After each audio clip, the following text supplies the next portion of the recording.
राधे राधे सभी भाइयों को। ये जो वीडियो मैं बनाने जा रहा हूँ वो उन लोगों के लिए है जिन्होंने धर्म को एक अपना धंधा बना रखा है और कुछ नहीं। उन ठेकेदारों से बस इतना कहना चाहता हूँ, क्यों इन हवाओं में जहर घोलने का काम कर रहे हो? क्यों इंसान के अंदर ऊंच नीच जात पात का कीड़ा आप डालने जा रहे हो? क्यों डाल रहे हो उस कीड़े को जो सदियों हजारों साल से चला आ रहा है? अब जो युवा पीढ़ी पढ़ लिख कर इस भेदभाव को खत्म करना चाहती है, वहां पर तुम जैसे दोगले हरामी, मैं उनको हरामी कहता हूं, हराम की खाने वाले जो कथा व्यास हैं, जिनको सिर्फ पैसे से मतलब है, वो कथा व्यास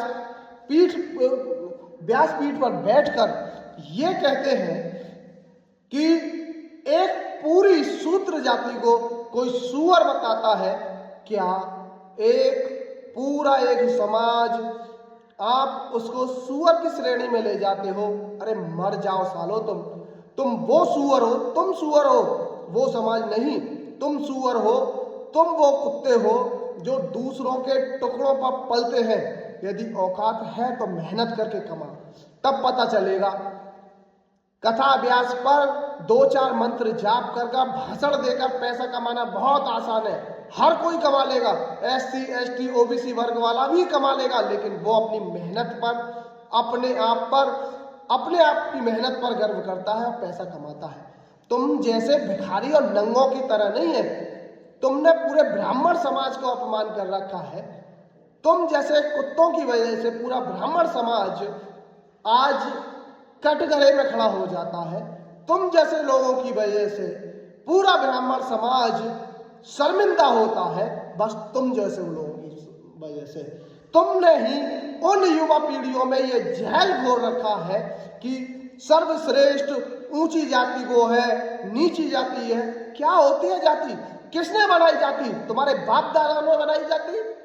जाति किसने बनाई? ईश्वर ने कभी किसी की जाति नहीं बनाई। मैं खुद एक अपना संगठन चलाता हूं, मर्यादा पुरुषोत्तम श्री राम सेना। मेरे प्रभु मुझे ये सिखाते हैं कि मर्यादा में रहकर कार्य करना चाहिए, कभी भी ऊंच नीच नहीं करनी चाहिए, हर व्यक्ति को समान समझना चाहिए, क्योंकि ईश्वर ने सबको मनुष्य बनाकर भेजा है, जाति बनाकर नहीं भेजा। जाति इस धरती पर बनाई गई है, थोपी गई है उन लोगों पर कि तू सर्वश्रेष्ठ है और तू नीच जाति का है। तुम जैसे कथा व्यासों को तो चप्पलों से मारना चाहिए, जूते पड़ने चाहिए। और मुझे तो ये समझ में नहीं आता, वो SC ST OBC और वो ब्राह्मण समाज की बहन बेटियां इन धूर्तों के चक्कर में क्यों आ जाती हैं? क्यों ये भूल जाती हैं कि इस खून को जब किसी का एक्सीडेंट हो जाता है, तब जब ब्लड की जरूरत पड़ती है तो उस ब्लड में ये नहीं देखा जाता कि ये ब्लड छोटी जाति का है या बड़ी जाति का है। इन हवाओं में अब समाज जैसे जैसे पढ़ लिख कर भाईचारे की नींव रखने जा रहा है, तुम उन हवाओं में जहर घोल रहे हैं। जो समाज एक साथ बैठकर खाना खा रहा है, तुम उस समाज को तोड़ने की बात कर रहे हो। कहां से तुम सनातनी हो? सनातनी का मतलब होता है कि हिंदू राष्ट्र बनाने का मतलब होता है कि हिंदू राष्ट्र में सारे हिंदू भाई भाई हैं। और लेकिन तुम क्या कर रहे हो? तुम उन हिंदुओं में भी कोई छोटी जात का, कोई बड़ी जात का, उससे नीची जात, उससे नीची जात, उससे नीची जात, ये सारी जाति नहीं जा रहे। फिर कहां से तुम हिंदू राष्ट्र बना लोगे भाई? कहां से बना लोगे तुम हिंदू राष्ट्र? तुम हिंदू राष्ट्र जिंदगी में नहीं बना सकते हो जब तक तुम्हारे अंदर ये मानसिकता, जो ओछी मानसिकता है जात की, ये जब तक नहीं निकलेगी तब तक तुम मानसिकता वाले कभी भी इस देश का भला नहीं होने दोगे।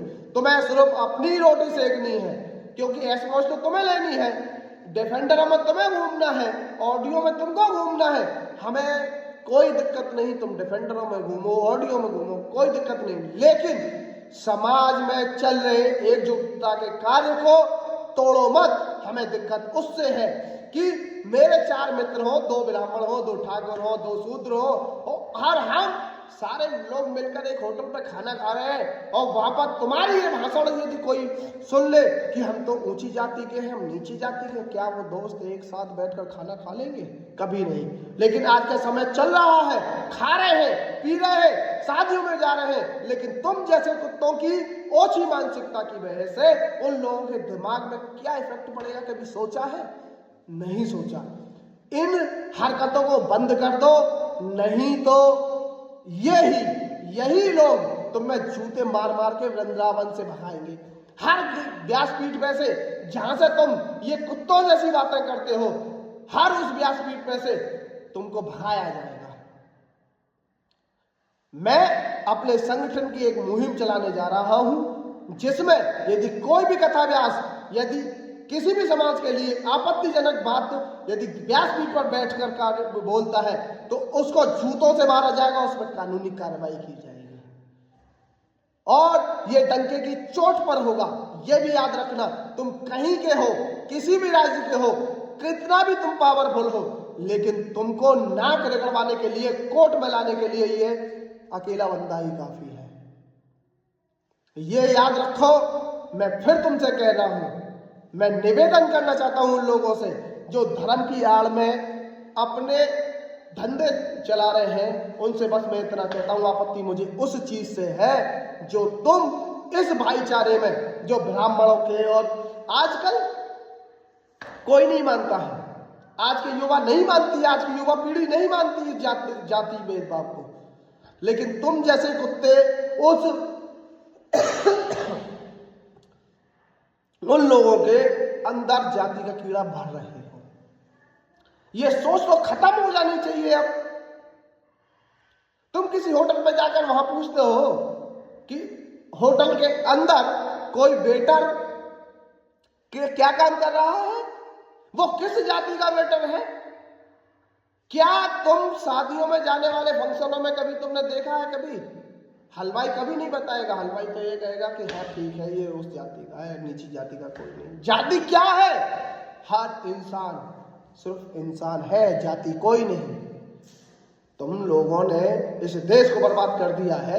मैं फिर कहता चाहता हूं उन माँ बहनों को जो इनकी कथाओं में जा जाकर अपने बटुए से निकाल कर पैसे इनको दान करती हो ना, वही तुमको नीची बोलते हैं, वही तुमको अछूत बोलते हैं और तुम उन्हीं के पास जाते हो। अरे डूब मरो ना जाके। उस भगवान की कोई जरूरत नहीं है, उस भगवान की कोई जरूरत नहीं जो तुमको अछूत कहे, और उस कथा व्यास की भी कोई जरूरत नहीं जो तुमको अछूत कहे। ईश्वर है तो ये प्रकृति है। मेरे प्रभु श्री राम ने मुझे सिखाया है, मेरे प्रभु श्री राम ने मुझे सिखाया है कि एक स्त्री के बन के रहो। माता पिता ही तुम्हारे भगवान होने चाहिए। पिता का वचन ही तुम्हारे लिए पहला धर्म है। माँ की सेवा तुम्हारा धर्म है। भाइयों के लिए त्याग तुम्हारा धर्म है। यह सनातनियों की पहचान होती है। तुम अपने माँ बाप को तो अपने माँ बाप की बात मानते नहीं हो, जय श्री राम बोलते हो। बाप ने कहा कि बेटा थोड़ा खेत में चले जा, न काम करिए, वहां नहीं जाओगे, लेकिन क्या कहोगे, हम श्री राम के भक्त हैं, जय श्री राम, आग लगा देंगे। क्या आग लगा दोगे रे? प्रभु श्री राम ने एक कहने पर पूरे राजपाट को अपने भाई के लिए छोड़ दिया था। 14 वर्ष के लिए वनवास चले गए थे, वो थे प्रभु श्री राम। तुम दोगले हिंदू हो। जय श्री राम करने से कभी भी कोई श्री राम का नहीं हो सकता। श्री राम ने कभी भी मदिरा को अपने होठों से नहीं लगाया, लेकिन आज तुम मुझसे शर्त लगा लो, जितने भी सनातनी जितने हिंदू बन रहे हैं, जितने भी सनातनी हिंदू बन रहे, सब मदिरा पीते हैं, सब दारू पीते हैं। यदि नहीं पीते तो अपने माँ बाप की कसम खा के कहो कि हम दारू नहीं पीते, हम सच्चे सनातनी हैं। जितने भी ये बन रहे हैं, ये साले के साले दारू पीते हैं। कौन अपने माँ बाप की बात मान रहा है? कौन सा मानना है? माँ बाप की तो बात मानो मत। तुम भगवान श्री राम के भक्त हो। भगवान श्री राम कहते हैं कि भाई के लिए जो त्याग कर दे, 1 इंच जमीन तो तुम छोड़ ना सको हो। यदि भैया की बार आई ना, भैया ने बाउंड्री भी करा ली, थोड़ी सी भी 1 इंच जमीन बढ़ गई तो मार काटने को तुम तैयार रह जाओ, मुकदमा तुम लिखा दो, FIR तुम करा दो। तो श्री राम के वक्त पहले रामायण को पढ़ो, जानो प्रभु श्री राम ने क्या किया था अपने भाइयों के लिए। भाई होने का फर्ज निभाओ तब तुम सच्चे राम भक्त हो, बेटे होने का फर्ज निभाओ तब तुम सच्चे राम भक्त हो, पति होने के फर्ज निभाओ तब तुम सच्चे राम भक्त हो। क्या हो तुम? फोकट की हवागिरी निकालना, तमंचे लहराना, ये है तुम्हारा धर्म? धर्म कभी ये नहीं सिखाता। धर्म सिखाता है सतमार्ग पर चलना।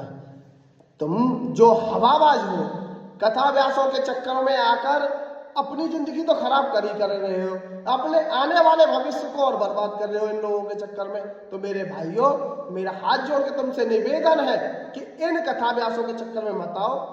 इनका तो पेट भर रहा है, इनके पास तो इतनी पूंजी है कि इनकी आने वाली 8 से 10 से 15 20 पीढ़ियां खा सकती हैं यदि ये आज भी अपने काम को बंद कर दें। तो इतना पैसा इनके पास इन्होंने जुटा लिया है, लोगों को बेवकूफ बनाकर चूतिया बनाकर। तुम पे क्या है? तुम्हारे अकाउंट में 1-1, 2-2 लाख रुपए भी ना पड़े होंगे, और तुम इन फटोलियों के, इन चूतियाओं के चक्कर में जो सिर्फ आग लगाना जानते हैं, उनके चक्कर में अपनी लाइफ बर्बाद कर रहे हो। इस चीज को ना करो। मैं फिर कह रहा हूं, वीडियो बहुत लंबी बन रही है, इसलिए